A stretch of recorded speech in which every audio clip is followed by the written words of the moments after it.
All right, now let's get this thing on the road.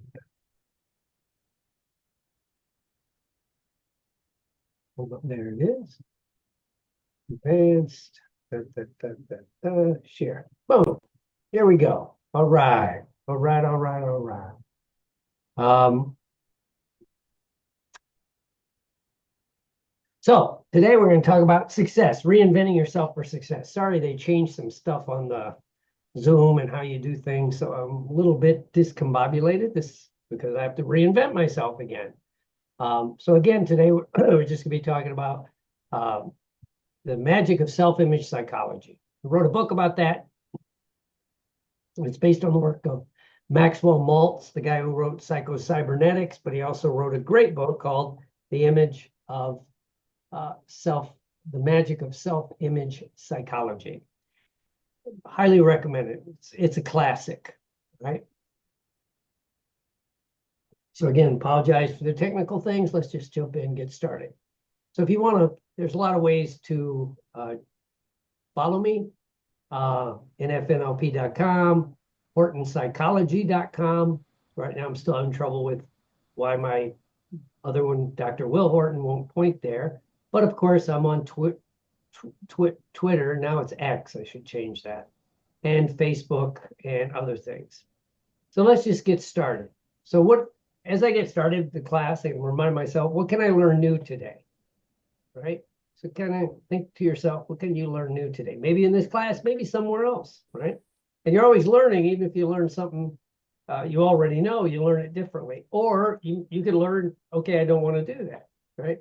And then always ask yourself, how can I grow today? And then you can also do, what can I do different today? And I like this joke. It's just my foolish pride. Because sometimes what stops us from making these changes is digging in on where we are right now, who we are right now.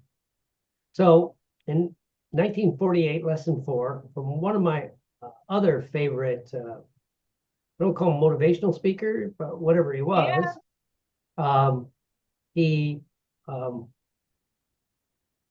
he said, there's nothing to change but yourself. Nothing to change but yourself. So, sorry about that, had a glitch. So anyway, and I made Michelle the co-host, if that's okay.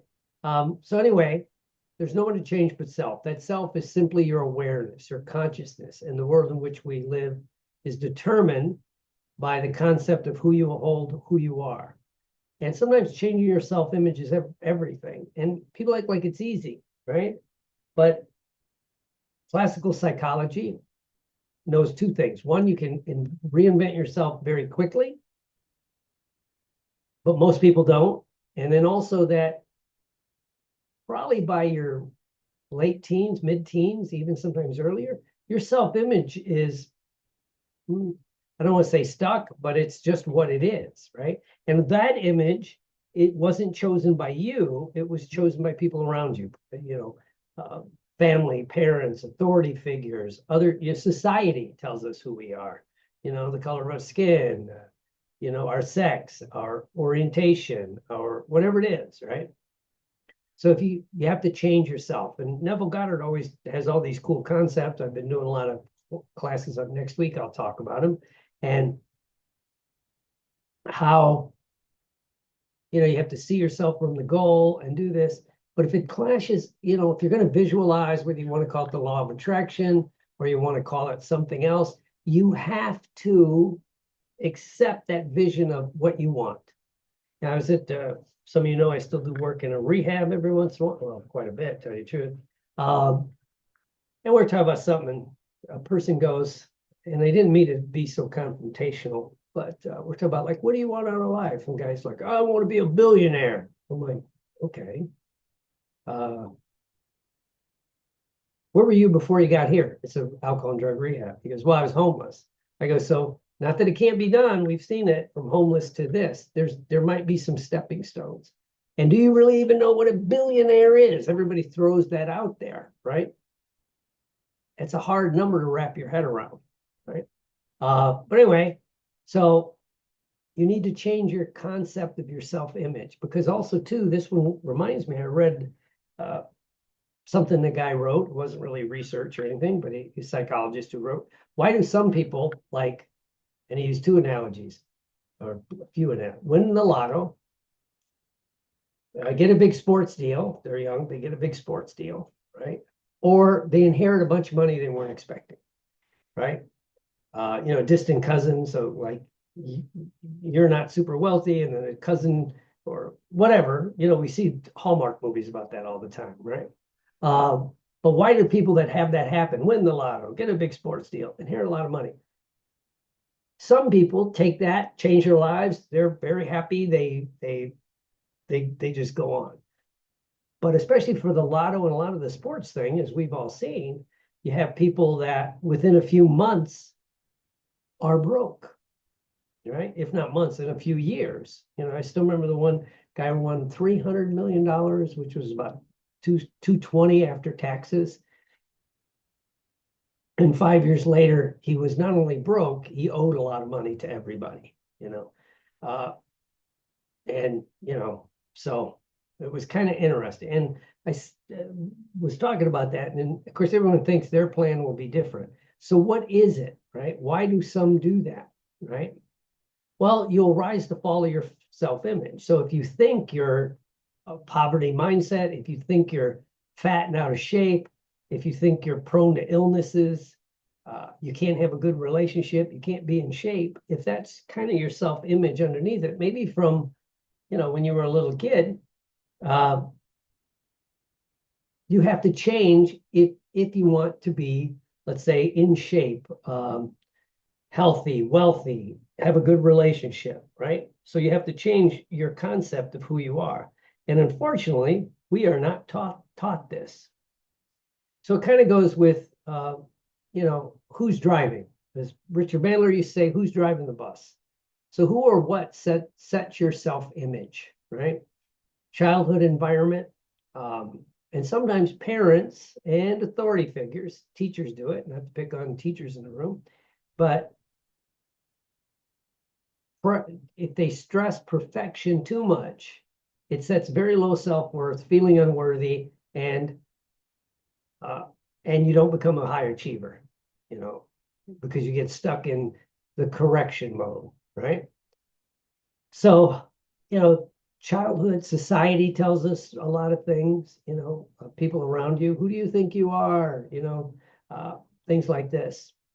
And basically what happens, is your self-image sets what you will tolerate and accept, right? Because Jim Rohn, a great motivational speaker, used to say, you're kind of the composite of the 5 people you hang around with the most, right? Now, when he wrote it, there were some different things going on, but it's true, right? They've always said, if I know the people you spend the most time with, 5, and I know their income, I can guess yours, right? And also, too, I always say, like, in-shape people hang out with in-shape people. Rich people hang out with rich people. That's what happens, again, going back to like the lotto, the sports thing, or inheriting money, right? If your current group is challenged when it comes to prosperity, or your current group is, they're all obese, as soon as they get off work, they can't wait to get to the, have a couple beers and some chips and all that, or, so people do that, right? They hang around with people who are like them, right? If you're really changing, that'll be the group they'll say, who do you think you are? Why do you think you could do this, right? And again, even happy people hang around with happy people, right? Positive people, I mean, the list goes on, right? And again, successful people, right? So it's kind of interesting. So when you look at how to do this, it all has to do with control, because your needs, your values, your beliefs, and we can mix those up, but those are the drivers of your life. They control your life. And so if you look at your life now, it's driven by your self-image, right? And one of my other favorite quotes is Viktor Frankl. I think I spelled that wrong. Between stimulus and response, there's a space. In that space is our power to choose. Sorry? Our response. What? Our response, right? Excuse me. You know, and in that response lies your growth and your freedom, right? And again, Viktor Frankl was in a concentration camp. Not only did his whole family die, I think his whole village, the whole area he was from, he lived in a Jewish section of whatever city it was, Germany or Poland, and everybody died except him, right? And yet he chose a different meaning for that. But in that space is also where you place meaning, right? It's the old, heard a lot of people say it, who knows who came up with it first. The big difference between people that have long-term success, and not that they don't get setbacks, but they looked at like life is happening for me, not to me, right? Things may happen to me that set me back, but it's also, well, it can get me to take a different direction. It can get me to look at things differently, to appreciate what I have, right? And so everything you do filters through your self-image. Does it fit? It's not like me. That's not who I am anymore. Those need to be statements when you do something, and I've been teaching that for addiction work for 30 years. If somebody's trying to quit drinking or drugging or gambling, smoke, whatever it is, and if they have a little bit of a setback, rather than beat yourself up and just say, well, that's who I am, you say, that's not like me. My favorite one for addiction is, that's not who I am anymore, right? And again, your self-image sets what you'll tolerate and accept. And one of my, I don't know who said this, I heard it from a friend of mine, Dr. Dave, said, go where you're celebrated, not where you're tolerated, right? And especially don't go where you're not tolerated or even ignored. And that includes your family, right? There's a guy was giving a talk, and he was on the road doing a lot of seminars and things. And he was on the road, I think, for a company doing sale, whatever it was. And one of the people he was always on the road with, got up every morning an hour early to run several miles, right? And it didn't matter if they got very little sleep, if they were in a different time zone, if it was raining outside, he would maybe go to a health club, but he did that every day, right? And of course, people kept saying what self-discipline he had, wish they could do that, all that stuff. But when they asked him, from what I heard, all he said was, because they said, how do you do that? Get up at 6. We didn't get in till 2 in the morning. Now we got a busy day, but you got up to make sure you ran. And he goes, I run because I'm a runner. I run because I'm a runner. And if you think about that, that's his self-image. Runners run. Actors act.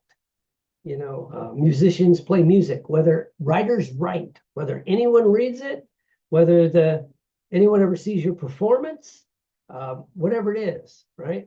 I did this once at some conference and pointed it out, and somebody said they're a cook and they'll cook this really delicious meal, even if nobody eats it. And of course I said, well, kudos to you for not making yourself eat the food. And they went, well, my self-image is I'm thin and attractive. But that's why, like, the runner runs, the actor acts, the writer writes, whatever it is, right? So your self-image sets what you will tolerate and accept, right? And so that's very important, right? And the hard part sometimes is going where you're celebrated. I had a friend, here's the story I actually know because I was in the room. And he'd been sober quite a while, a decade or so. And he worked in a steel mill, which is really good money. This was going back early 80s. And good money, union job back in the day, for here in America, people understand. But he hated his job, right? He'd been working there for about 10 years. whatever the number was, it was 10 or whatever the number was, but he hated his job, right? And even though there's a group of AA where everybody supports each other, everybody's doing this, he goes, you know, I put out some feelers and I think I got this position where it was either Arizona or New Mexico. And he goes, I won't make quite as much money, but I really want to do it. Now, this is a group of generally, right, would be very supportive, but a bunch of, oh, you can't do that. You're not vested in the union yet. You need to stay till you get vested in the union. Whatever. And this, and he's like, but I just, you know, it's all I can do to force myself to go to work, you know, and that. So even though sometimes you have to break from groups that, you know, so what we need to do is start now where you are. Honestly, you know, not rose-colored glasses. And, you know, in NLP, we talk about your levels, you know, your levels, what you live by, right? And they're all interrelated. They're not like a stair step or anything like that. They do kind of go together, right? Number one is your environment, right? Like that guy, not to take his inventory, but when he was, I want to be a billionaire. Well, his environment is, he was currently homeless, right? Not that you can't make a leap, but well, what are you going to do to get there, right? So where are you right now, right? Because if you don't know where you are, it makes no difference where you're setting a trajectory for.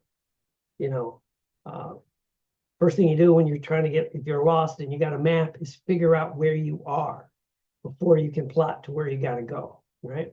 So you got your environment, and your environment is based, a lot of things in your environment will represent itself in your behavior in the environment. Your behavior may change by your environment.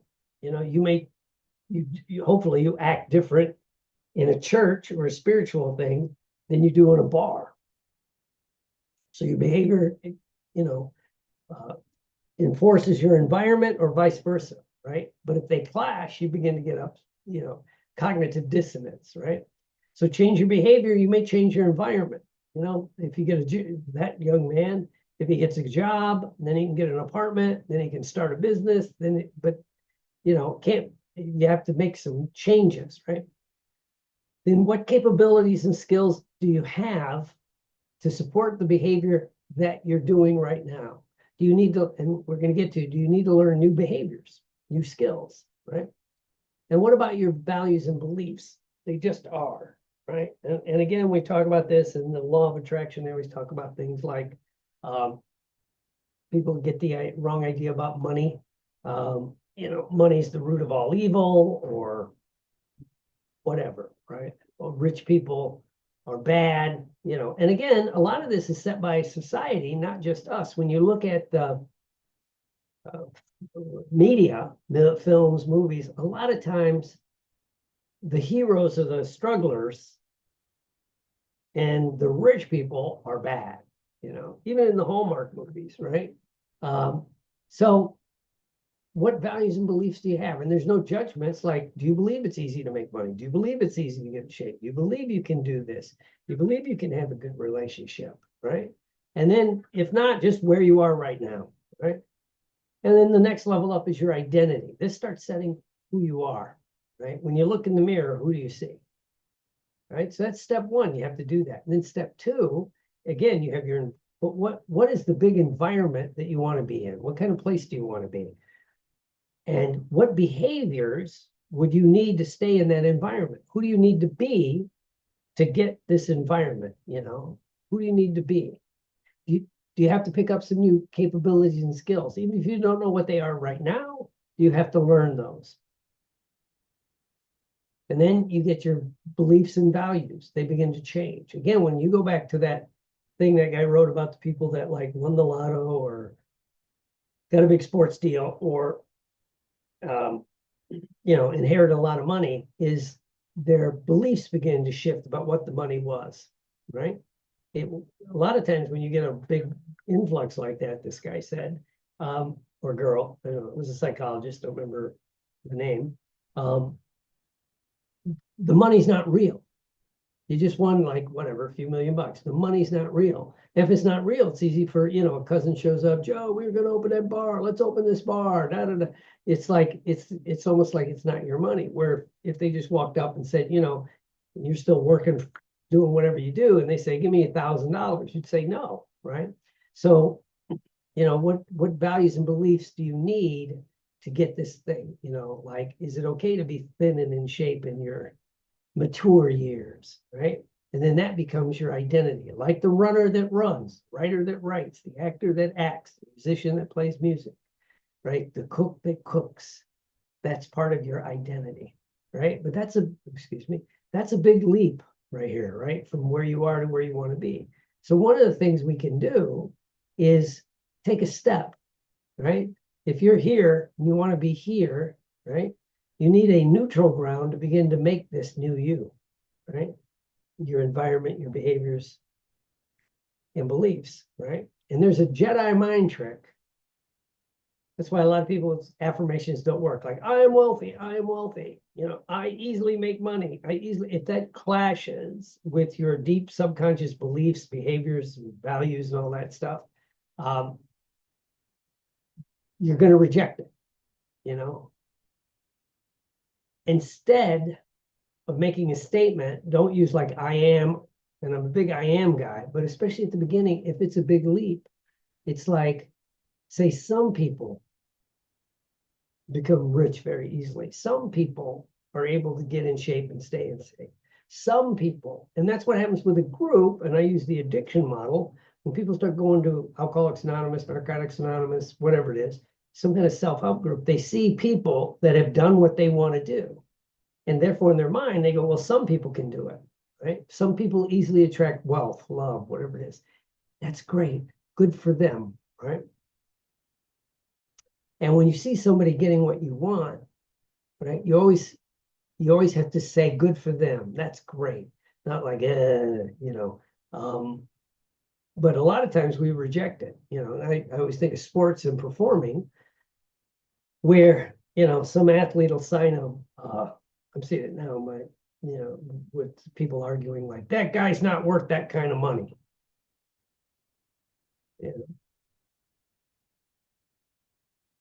But he's pretty much said, if I don't get it, I'm not playing for that team, right? And again, you just say, well, good for you. So when you see somebody get $100 million sports contract, 25 million for a movie, whatever it is, right? Taylor Swift is a multi-billionaire. Good for them. Good for them, right? Because also too, this is where you see the poison of Facebook, where people point out how bad things are. I always think of Joel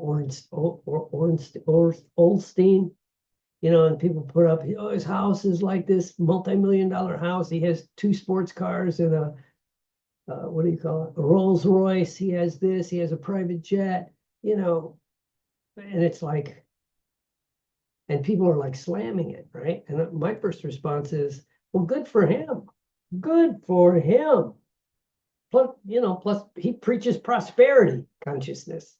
If he's driving a 20-year-old Honda, living in a shed, a single wide mobile home, I might not. Right? So again, this is where you go where you're celebrated, right? And then what begins to happen is you develop a character. I'm going to give you a couple other Jedi mind tricks. And something I'm very familiar with, actors talk about how costumes or wardrobe, and costumes in theater, wardrobe in film, put one in character. I was watching, I forget his name, but he played Gandalf, right, in Lord of the Rings. And he said he couldn't quite nail his character, right, because it was a big leap for him. He hadn't done a lot of those kind of movies, but they came out and they gave him his costume. They put the wig on him. They put the big beard.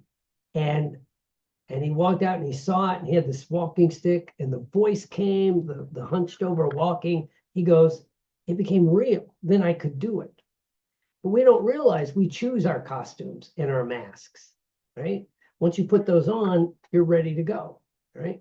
One of the first things you do, again, if you're over here, and you want to be over here with these super successful people, they might dress different, right? They act different, right? But that mask becomes real, right? And then we all have examples where these things happen, right? Where you change your character, hopefully, like becoming a parent. You know, you might have been a party animal, and you see it with people that are party animals in, you know, college or even high school or the military. Then they get out and get married and they have a kid. Suddenly, well, they're a parent. They can't do that old behavior anymore. When you get a big shift, you can't do the old behavior anymore. A friend of mine talks about it took him a while to accept being a doctor. When he got his degrees, he did that, you know, and it took a while to fit in. In fact, he said it wasn't until he was doing something at the hospital and someone came up, a more mature doctor came up and started talking to him and asking his opinion.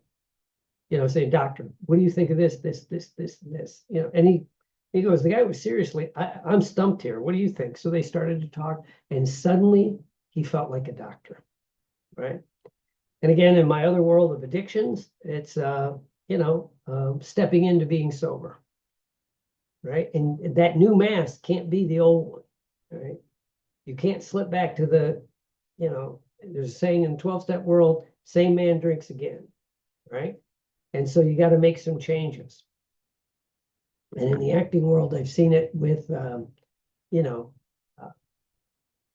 going up the levels in the kind of roles you're getting.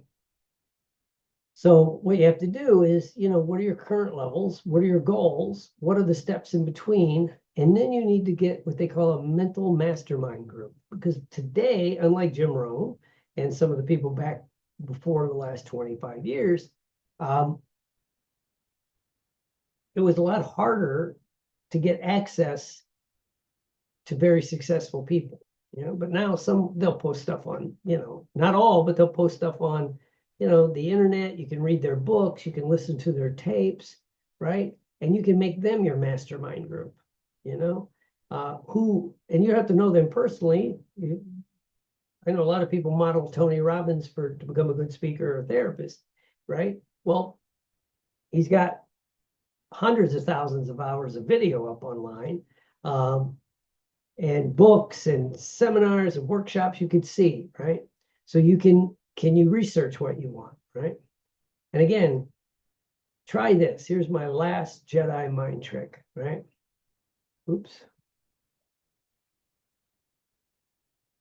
Go where someone doesn't know you and become the new you, right? So that's how you can reinvent yourself, you know. A couple quick stories, then I'll wrap it up. Is like, I see people move to Florida, they retire, and just know a couple people like this, very successful corporate types. Like one was a CPA, and he was set, so he retired, right? And when he first got down here, he was lost, right? He was lost. And, you know, he was lost because his corporate job and the things he did was a big part of his life. It was his mask. It was his identity, and that was gone, right? And so he had to reinvent himself, right? And so, I don't know, he decided, because somebody asked him, wonder who, well, what's something you always wanted to do that you couldn't do because of then? And he goes, well, I always wanted a motorcycle. What kind of bike? Well, any motorcycle. I go, any kind? He goes, no, a Harley. So we started talking, and I said, well, get a Harley. And he goes, oh, what will my friends say? I go, well, your old friends may think it's weird, but you're probably going to get new friends, right? And so he bought the Harley, and I ran into him a couple years later, and he's got the long hair, he's wearing the leathers, he's got his Harley, it's probably his second Harley now, and he's into it. He created a new you, and the people who are around with supported that, because they didn't have, oh, that's that's Jeff, that was the accountant, head accountant for a Fortune 500 company. No, it's this person, right? So you're constantly reinventing yourself, right? And so that's what, to me, makes it so powerful, right? Step into this new character you want to be. Actors talk about it all the time, right? So why not learn from them, right? Why not learn from them and do what they do, right? And to me, it's super powerful, right? And where can you go to do that. I tell you one personal story, and then I'll stop the recording and we could talk a little bit. Is I was doing something, for film, for work, for my other job. It might have even just been a class, but I had to have an Irish accent. And I kept trying it. And I was doing stuff at a rehab, and I tried to start using the accent. And this would generally, yeah, oh, you think you're better than us, da da da da da. So what I decided to do, I went to a different part of town. It was over on the other coast of Florida. Went to dinner and introduced myself instead of Will as Liam. And then I'm like, I can't do it right now. I need to practice. But I only spoke with basically what I would say was a bad Irish accent, right? And it was fun to watch people's reaction, right? Because I got that idea from a friend of mine back when I was acting out west, out in LA, and he got cast as a priest. And he wasn't Catholic, didn't know anything about it. So he went and talked to a priest, things you see actors do. This is where, as my friend Bruce would say, kind of become a little bit of a character actor, a method actor. So he did that. And then he went and he bought a collar, a Catholic collar. And he started wearing that all day to see how people act towards him, On the side, he goes, and the good part was he found if he went into the Spanish part of town, the Mexican neighborhood, he didn't have to buy a meal or a drink. That's a different story. But it's like, you can become the person you want to be, and like when I was using the Irish accent, people just assumed it was true, right? Because you're a blank slate. Your friends that have trouble with this or family, it's because they have an image of who you are and they don't have the image of the new you, Another friend of mine that was a medical doctor said what was funny, his family was not professional. They worked as either farmers or steel mill or coal mine. And after he got out of high school, he had good grades, but he joined the Navy because he wanted to go to college. And after he got out of the Navy, he went to college, ended up becoming a doctor, and was doing, was running a small practice, moved to Florida, did some more, whatever it was, internships, and became basically kind of the go-to guy for a certain thing. Anyway, cut to the chase, he's back up where his family's from. I don't know if it was West Virginia or Pennsylvania. And an uncle was having some self-help challenges. And, he's sitting there, he's listening to it, and it was in his wheelhouse. I forgot what it was. And he just went, well, if you want, if you sign a release, I can run over the hospital, look at your records and see what's what. Now remind yourself this, and when he's in Florida, people paid to come get second opinions. He's offering one for free. And a couple of his relatives went, oh, right. Your little, whatever it is, Joe, that had to run away and join the Navy, instead of going into the steel mills or the coal mine or run a farm. So sometimes being around new people, you can be a different person. So I hope that makes sense to everybody. And again, I have a class coming up in May 10th so far, scheduled on a Saturday, May 10th, on overcoming deep self-sabotage. This would be a little bit of it, how you have to change your self-image. Because even if you can do the correct visualizations and meditations and journaling and gratitude lists, you got to also shift your self-image, right? So that's going to be a lot of fun. Look for more info on that and have a great day.